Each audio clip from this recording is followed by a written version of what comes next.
Kia ora, Aquarius. Thanks for joining me.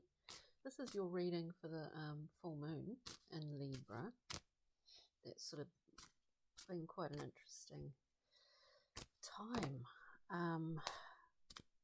We get the devil popping out. Now in the Thoth deck, it is about fully appreciating the pleasures of life of this earthly place. Of course, the other side of the coin is an attachment, sometimes maybe overly unhealthy attachment to some things. But it's sort of, in this reading, or at this time, to me, it's like, it's just a natural balance. Yeah. Excuse me, Aquarius. A natural balance. We have the Two of Cups flying out. A card of mutual reception, actually, or mutuality, giving and receiving. It's probably one of the most harmonious cards in this deck, and also a card of choice. So we choose this. You know, there's a bit of a free flow in this reading, Aquarius. Let's see. Just one more card for Aquarius. Yes, as we stand in our garden, the Nine of Discs. This, what is in effect a kind of metaphor for the soul. We're surrounded by what we've worked for, what we've created ourselves. Very independent card. It's got a really nice freedom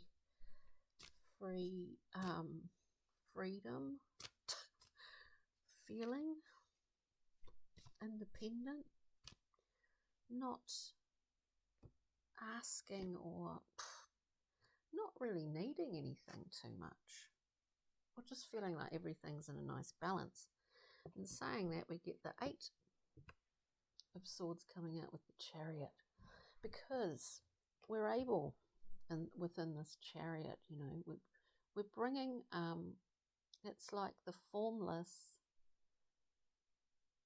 is being made into form.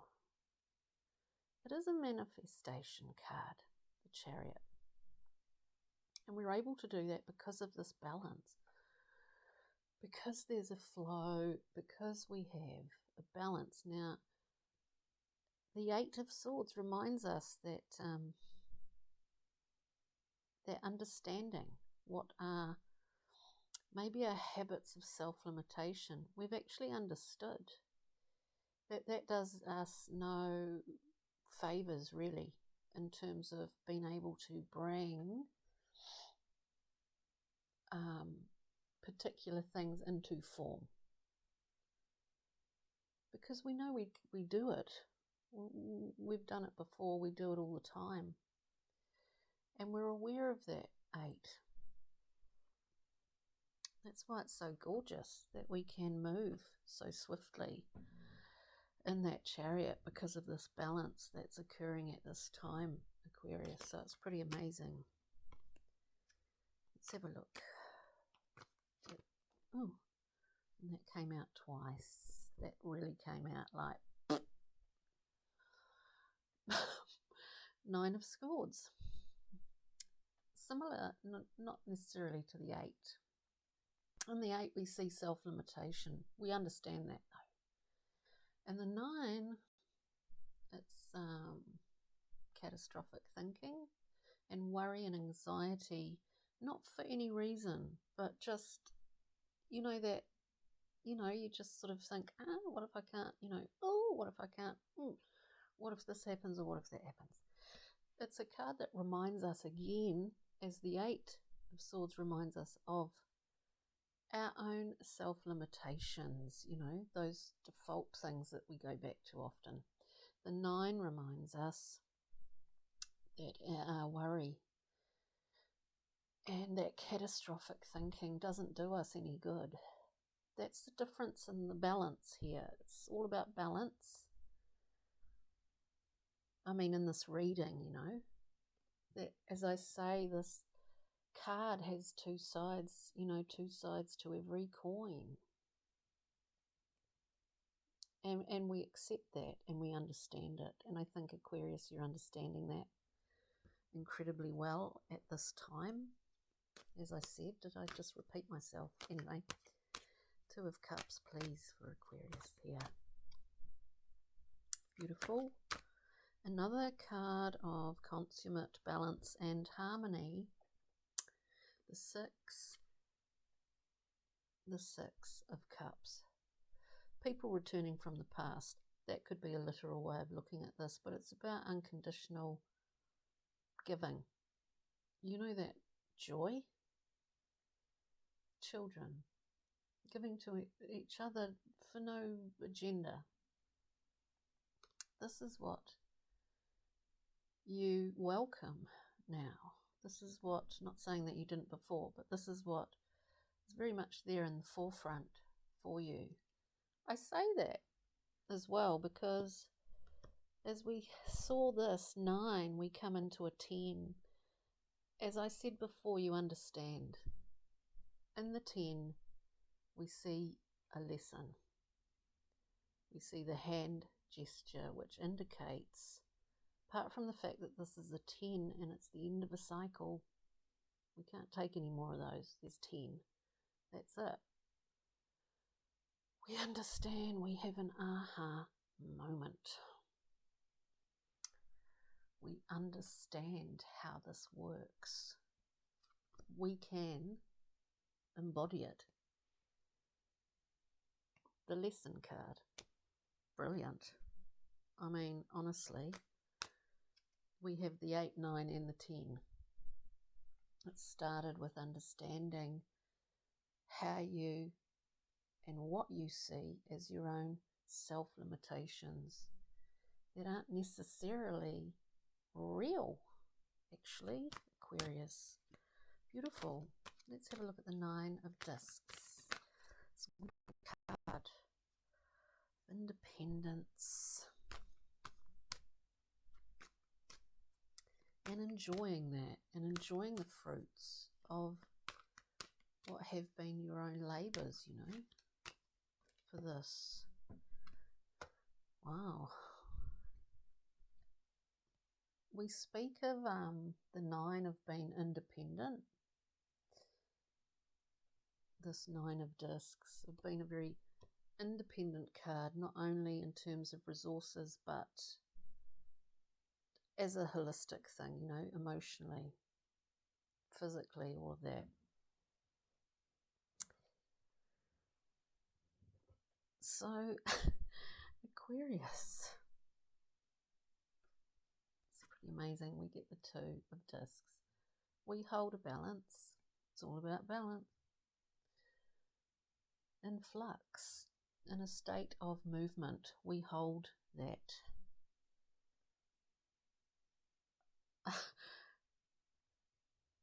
This understanding creates more abundance. We're able to walk through that door, you see. It's like doubling up. Doubling up. And it's not actually about accumulation at all. This is like a paradox here. And I probably can't verbalize it, but we have the Fool. We've walked through that doorway.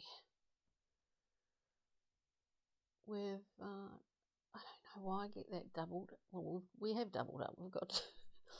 We've got the 2 of Discs, the Ace, and the Fool. But there's a paradox to this. There's a accumulation occurring, but within that accumulation, we allow ourselves more freedom. For some reason, you would think it would work the other way around, wouldn't you? The bondage of attachments, but it's not like that. It's very paradoxical. So let's just see. Chariot, please, Aquarius. Works in motion can only occur when we understand our own limits, our own limitations. limitations. We get the 10. We get the 10. Maybe within this there have been, you know, really going through and figuring out what our value system is, where our loyalties lie, who's trustworthy, who's solid, who's, you know, all of those things.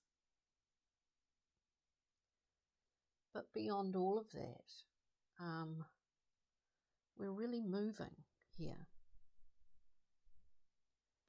into a zone that's pretty amazing, having learnt probably when we look at these cards as telling stories,